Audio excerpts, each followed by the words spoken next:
Hey guys, what's going on? Kulprit here, and I hope you're enjoying, as much as I am, the barrage of information we're getting for Battlefield 4 and Paracel Storm and all, Levolution, all these things. I know I've watched the trailer, probably each trailer, what is there? Levolution, Battle of Premium, and of course the main Big Daddy trailer of Paracel Storm a dozen times each, just trying to go through each detail. And there's a lot of guys out there that are doing a really good job kind of breaking everything down and telling you what's in it. And so I'm not going to try to compete with them. You know, you want to check them out. Check out, obviously Level Cap, Jack Frags, Luton, Shoosty Bang. These guys are doing really good jobs, kind of getting those kind of details out. And these are all buddies of mine. You can check them out. They're doing great.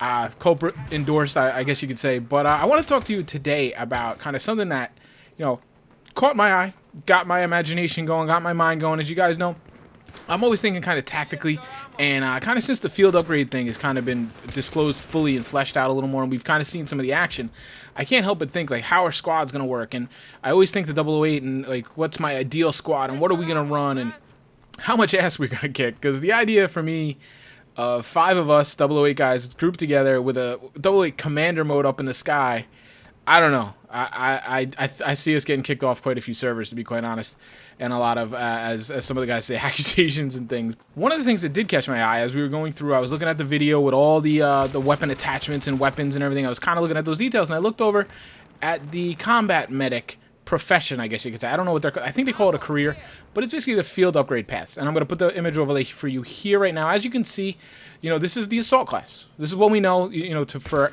have the medic and the revive abilities is going to be in the assault class. We know this. This is how it was in Battlefield 3.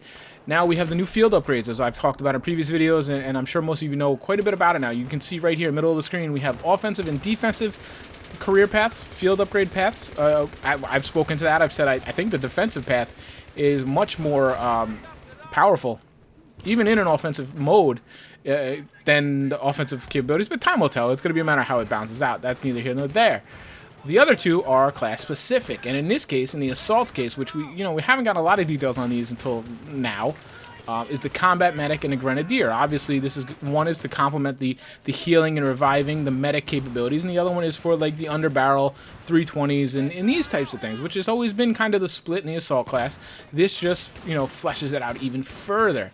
Now, if you look to the right of the screen, it actually tells you what the the skills are and at what level. So the first level, you get a skill of a medic bag upgrade. Allows you to deploy an extra medic bag on the field. Now, that's not a first aid kit. That's the actual medic bag, as we know it from Battlefield 3. So now, you're going to be able to deploy 2 of these. Might not sound like a big deal, but the way I play, the way I like to throw these things around, I'm very liberal with my med packs and my ammo packs. I don't understand why people die with them on their body. It doesn't make any sense to me. I'm be throwing these things all over the place.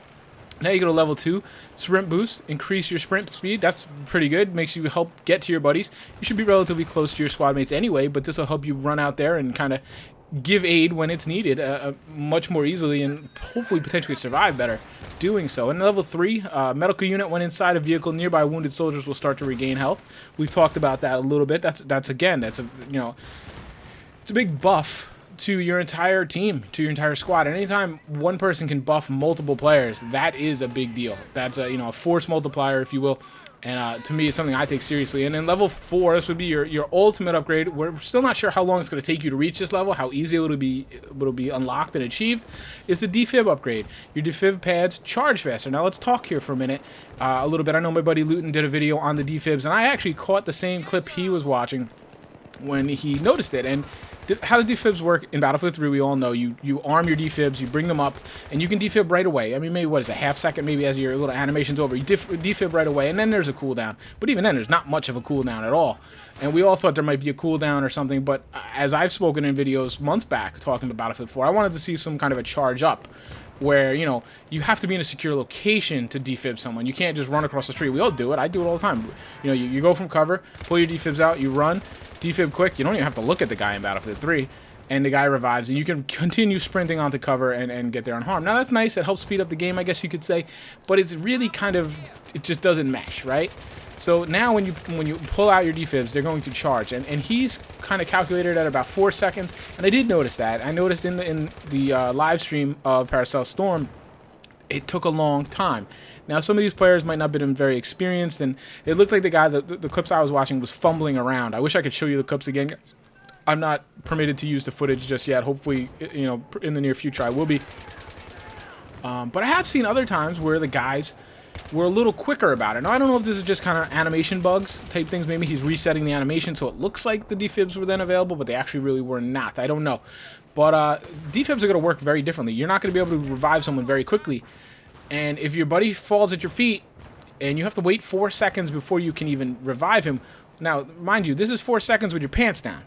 You have to, you know, that charge up doesn't start until you pull the defibs out. So if you and your buddy are holding an MCOM, let's just say, and he goes down. Now, you have a decision to make. Do I continue to hold the Alamo and fight these guys off with my gun and let my buddy kind of die and potentially try to respawn on me? Or do I pull out the defibs, hunker down, get some cover, hope they don't rush me? Maybe I chuck a grenade before I do it or something like that. And I wait 4 seconds to get that revive, and then we come up. You know, these are decisions. I'm always in favor of decisions. Don't mark me wrong here. But a perk or a field upgrade that is going to cut that time, very, very powerful. If I'm in a squad fight with another squad and our squad has a combat medic who's able to drop 2 medic bags, has sprint, and can revive much faster, we have a tremendous, advantage against that other squad. So this is a role I'd love to play in every game. One of the biggest powerful abilities in any game, first-person shooter mostly, but in any game that may include it, is the healing ability, and revive even more so. Very big power to have, and every squad, especially now that you have the extra man, is going to need a combat medic. You can have other assault guys that are going to have the capabilities to heal and revive and whatnot, but I think right now the anchor of a combat of a squad in Battlefield 4 is going to be anchored around the combat medic. And with the variable options in guns, be it the assault rifles we know, and the variation you have in that from up close and personal to sit back and be a little more anchory and pick people off, as well as you're gonna have the carbines where you can get a little closer up in the action, a little more mobility, that type of stuff, as well as the DMRs. You're gonna have a lot of firepower to choose from to pick your role as a combat medic and play it as best as you see fit.